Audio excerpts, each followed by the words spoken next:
I put honey as a supplement too, because although honey is a tremendous sweetener and a great source of carbohydrates when you need it, I treat it as a polyphenol-rich prebiotic antioxidant food. I have a couple of tablespoons or maybe even less of that stuff, sometimes even teaspoons if I'm trying to keep my carbs lower, because all I want is the antioxidant effect. Go for a good MGO 850 or higher Manuka honey if you want the highest potency. Glycine made a lot of videos in 2025 for me. And glycine is something that I added in about a year ago. 3 grams of the stuff an hour and a half before bed, and I have slept so much better. I am now getting to a point where I don't have to get up to pee until almost 4:30, where I was having to get up to pee around 2 a.m. before. It has an effect on the bladder. So not only does it help you stay calm and act as a neurotransmitter and help you sleep, it has this impact on the bladder that makes it so that you don't feel the need to pee as much. It doesn't mean you're gonna wet the bed, it just means it delays that effect. So the only downside I'm finding is I used to wake up to pee at like 2 a.m. and then I would have a hard time falling asleep, but eventually I'd get back to sleep.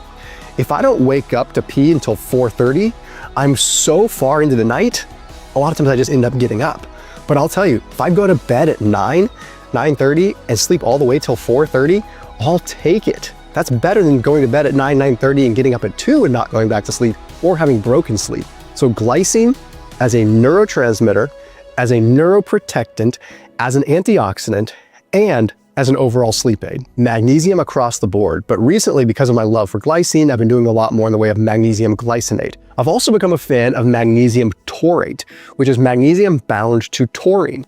From an ATP perspective, I find that magnesium malate and magnesium taurate work really well. They help me with energy, they help me stay focused and energetic through a workout. So I focus on at least 400 to 600 milligrams of good quality magnesium throughout the day.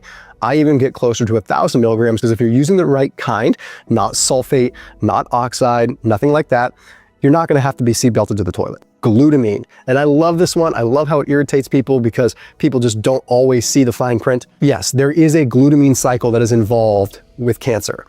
But when you are deficient in glutamine or you are deficient and your gut barrier integrity is compromised, you need glutamine. You need glutamine to make glutamate, which will ultimately allow you to make GABA, gamma-aminobutyric acid, which allows you to be calm in that parasympathetic state and be able to sleep. When I train even remotely hard, I need glutamine. It has helped my immune system, but most of all, it's helped my calm and my focus. I used to tilt towards the scale where I was always anxious and always kind of amped up.